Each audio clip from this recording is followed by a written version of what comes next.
Our lovely little planet boasts some pretty extreme places. The soaring heights of Everest, the searing temperatures of Death Valley, and the impossible conditions of the Antarctic. Earth has all manner of fascinating nooks and crannies, but today we're going to be exploring the very, very deep ones. That's right, we'll be locating the deepest point on Earth, which may not be where you think. I'm Stu, this is Debunked, and we're here to sort the truths from the myths and the facts from the misconceptions. This video is sponsored by Skillshare. So, the deepest point on Earth. Seems simple enough. I mean, there can only be one deepest point, right? Ha! Wrong. There's a number of deepest point candidates which all fit the bill in their own special way. Are we talking about naturally occurring or man-made deepness? Are we measuring from surface level or from sea level? What about the deepest point that we humans can actually visit? Let's start with something nice and easy. The lowest naturally occurring exposed point on dry land. The winner in this specific category of deepness goes to the shores of the Dead Sea. Located 80 kilometers, nearly 50 miles away from the Mediterranean Sea, the famous Salt Lake sits between Israel, Palestine's West Bank, and Jordan. Named for its extremely high salinity, almost 10 times that of the ocean, which makes life impossible for any organisms larger than bacteria, the Dead Sea lies at an elevation of 432.65 meters or 1,419 feet below sea level. At this depth, the Empire State Building would only just poke its spire above sea level.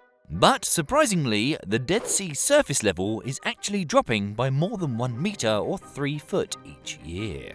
But don't worry, it will eventually reach a sort of equilibrium and not completely evaporate away. These shores may be pretty deep, but we can go much, much deeper. And for this, we need to head underground, into the wonderful world of cave systems. Turns out, the autonomous region of Abkhazia, legally part of Georgia in Western Asia, is chock full of enormous chuffing caves. Indeed, Abkhazia is home to the 4 deepest caves on Earth. The deepest of these was thought to be Krubera Cave, which stretches down to 2,198 meters or 7,208 feet beneath the surface. But in 2018, further exploration of the Veryovkina Cave, located only a few kilometers away, confirmed it as the lowest naturally occurring point underground. Plunging down to a depth of 2,212 meters or 7,257 feet, which is about 2.6 Burj Khalifas stacked on top of each other and then shoved underground.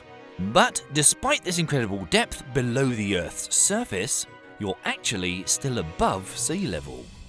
Although further exploration is likely to discover deeper passages, caves will unfortunately only get you so far. There are natural wonders far deeper that do still lie above ground, technically.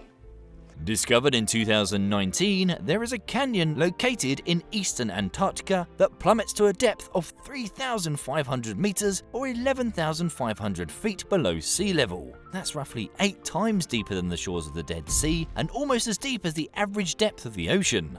Now that's deep.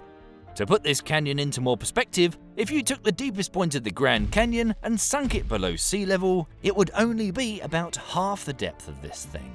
Sadly, this incredible natural wonder is unvisitable, as it's currently covered by an enormous glacier. So you'd need to smash your way through millions of tons of ice to get to the bottom of the Denman Canyon. However, it is still, technically, the lowest naturally occurring location above ground on Earth. But why bother digging your way through all that ice when us humans have already dug a mine deeper than the world's deepest canyon? Let's travel to South Africa and say sawubona to the Mponeng gold mine. First commissioned in 1987, the world's deepest mine now sits at a staggering 4 kilometers or 2.5 miles below the surface. And an ongoing expansion project will push this to 4.27 kilometers or 2.65 miles deep. That's as deep as 4 of South Africa's Table Mountains stacked on top of each other. Digging this deep into the Earth's crust means dealing with constant seismic activity. Mponeng experiences around 600 earthquakes every month. And the miners work in unbearable conditions, where the surrounding rock is 60 degrees Celsius or 140 degrees Fahrenheit, and humidity levels can exceed 95%. Alright, so far we've talked about deep lake shores, canyons, caves and mines, all of which are impressively profound in their own right. But let's stop pussyfooting around and mosey on down to the legitimate king of the deep. For that, we're going to head down several thousand meters below the ocean surface to the southern end of the Mariana Trench. Here we find a crescent-shaped channel in the ocean floor over 2,500 kilometers or 1,500 miles long and 69 kilometers, 43 miles wide.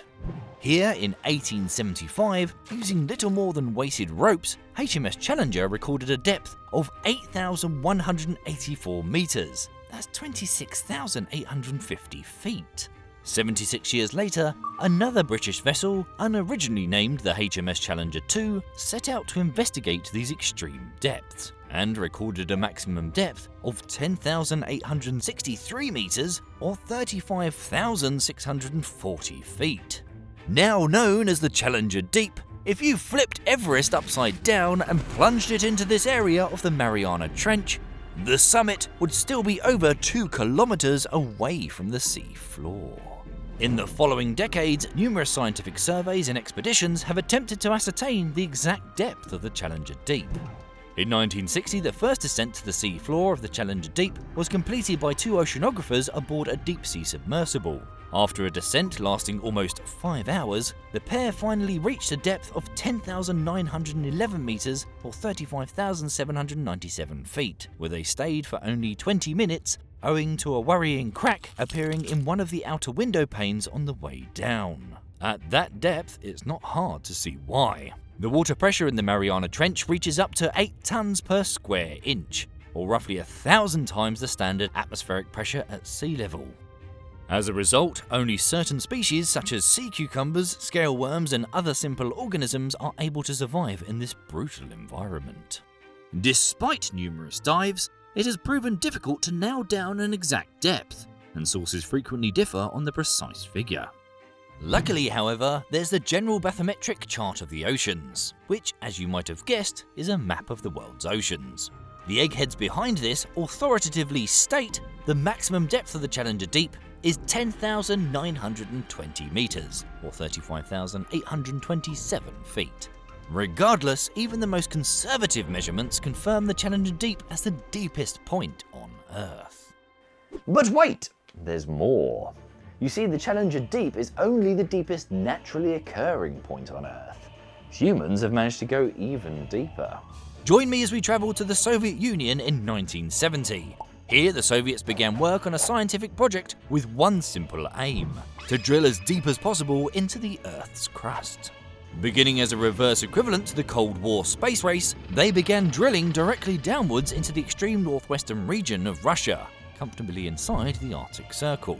Though Project Borehole, an American attempt to do the same thing off the coast of the Mexican island Guadeloupe, was ultimately abandoned in 1966 due to funding issues and political opposition, the Russians eventually achieved greater success. Known as the Kola Superdeep borehole, this unfathomably deep excavation actually consists of a central hole with several smaller holes branching out from it. The deepest of these is named SG3. After almost 20 years of drilling, SG3 reached a truly staggering depth of 12,262 meters or 40,230 feet, over 10% deeper than the Challenger Deep. At this depth, further drilling was made impossible by unexpectedly high temperatures of up to 180 degrees Celsius or 356 degrees Fahrenheit. After the collapse of the Soviet Union in the early 1990s, the project was eventually abandoned, and all that is left at the opening of the world's deepest hole is an inconspicuous rusty metal cap in a concrete floor surrounded by the remnants of the partially destroyed research station.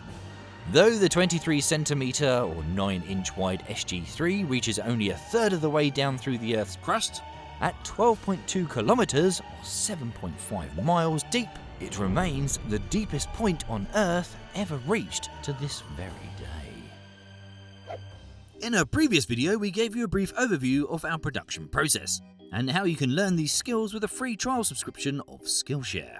Today, we're going to talk about kinetic typography, You may have noticed that we're a fan of this animation and try to incorporate some wherever we can. They're great fun to create and a very effective way of making something more aesthetically pleasing to the eye. You can learn how to make your own sequences with Phil Ebener's Kinetic Typography Crash Course, where he'll take you through the entire process across 11 classes in a little over an hour. There are courses covering the full spectrum of design and animation, but it's not just tutorials. You can take part in class projects with the community of fellow creatives for support and advice. We love making our videos for you and can only do it with the support of partners like Skillshare.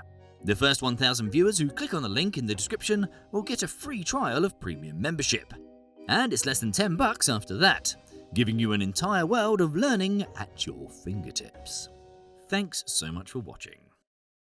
And please click on the link in the description for your free pass to Skillshare Premium membership. If you like this video, then check out this one on a similar theme. See you next time.